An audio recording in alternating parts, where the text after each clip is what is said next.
పరిష్కారం పోరాడుతా తనను ఎమ్మెల్సీగా గెలిపిస్తే ఉద్యోగుల సమస్యల పరిష్కారం కోసం కృషి చేస్తానని కృష్ణా గుంటూరు జిల్లాల స్వతంత్ర ఎమ్మెల్సీ అభ్యర్థి తిరువీధుల శారద తెలిపారు. ఎన్నికల ప్రచారంలో భాగంగా గుంటూరులోని పలు ప్రాంతాల్లో మంగళవారం పర్యటించారు.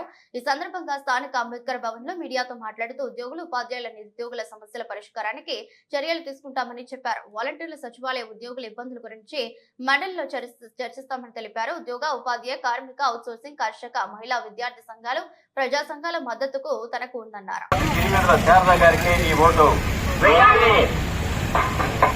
ప్రజా సంఘాలు బలపరిచిన అభ్యర్థిని 27న జరగబో ఉమ్మడి కృష్ణా గుంటూరు జిల్లాల పట్టభద్రుల ఎమ్మెల్సీ శాసన మండలి ఎన్నికల్లో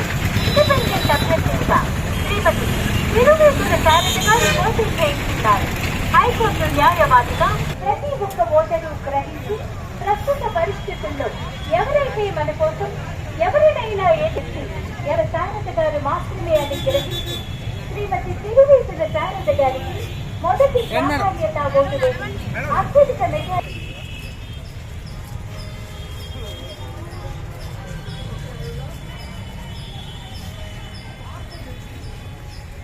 ఉమ్మడి కృష్ణా గుంటూరు జిల్లాల పట్టభద్రుల నియోజకవర్గ అభ్యర్థిగా, ఎమ్మెల్సీ అభ్యర్థిగా నేను ప్రచారంలో భాగంగా ఈరోజు గుంటూరులో ప్రచారం చేయడం జరిగింది. మరి అన్న, అతి తక్కువ టైం ఉంది మనకి.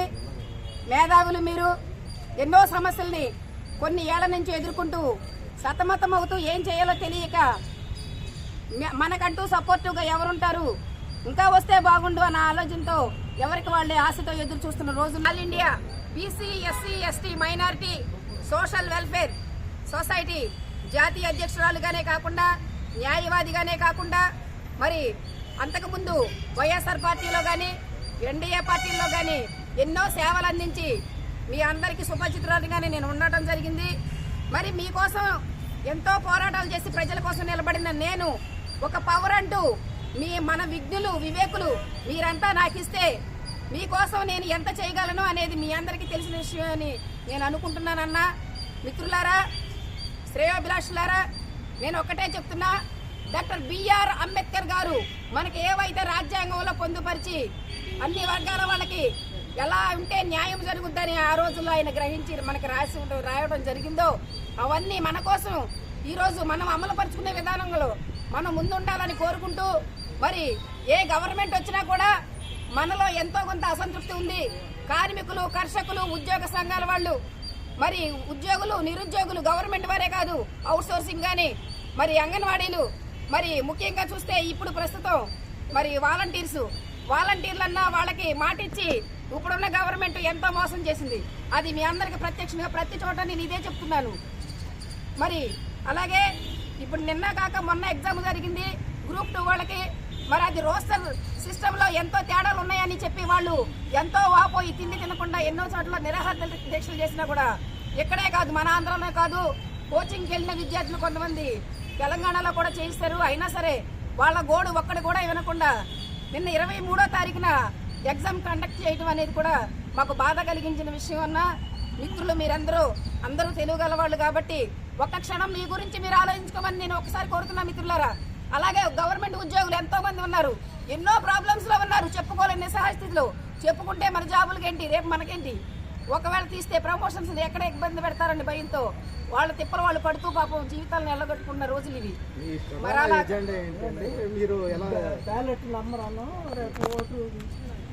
అలాగే అన్నగారు, మరి నాకు ఏదైతే ఇప్పుడున్న ఆశయం, ఒకే ఒక ఆశయం, అన్ని వర్గాల వాళ్ళకి, అంటే గవర్నమెంట్ ఉద్యోగులు కావచ్చు, మరి నిరుద్యోగులు కావచ్చు, పెన్షన్దారులు కావచ్చు, మరి అలాగే మహిళా సంఘాల వాళ్ళు కావచ్చు, అన్ని రకాల వర్గాల వాళ్ళకి కూడా నేను ఒకటే చెప్తున్నా, వాళ్ళ హక్కుల కోసం, వాళ్ళకి ఏదైతే రాజ్యాంగబద్ధంగా హక్కులు ఉన్నాయో వాళ్ళ ఉద్యోగాలకు భద్రత విషయాల్లో కావచ్చు, అన్ని విషయాల్లో వాళ్ళకి తోడుగా నేను ఉండాలని నిర్ణయించుకుని నామినేషన్ వేయడం జరిగిందన్నా.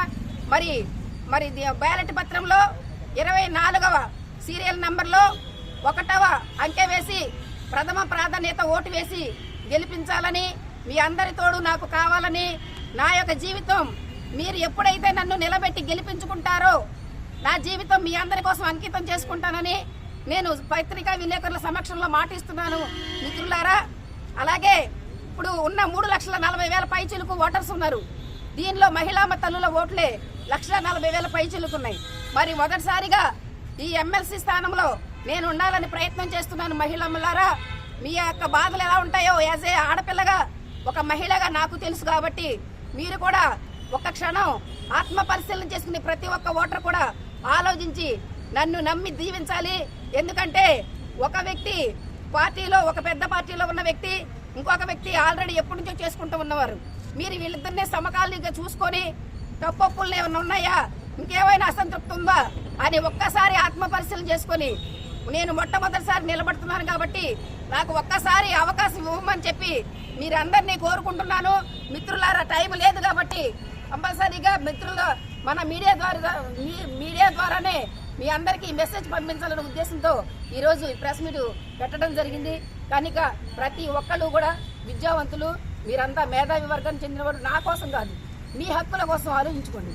ఎవరు ఎన్ని చెప్పినా రేపు ఓటనగా ఇవాళ సాయంత్రం నైట్ పడుకునే ముందు ఒక 5 నిమిషాలు ఆత్మ పరిశీలన చేసుకొని మీకోసం ఎవరైతే ఖచ్చితంగా నిలబడగలరో ఆలోచించుకోండి. మీకోసం నేనున్నానని చెప్పి, ఎనీ టైం మీకోసం నేను బతుకుతానని చెప్పి, అలాగే వాలంటీర్లు ముఖ్యంగా ఒక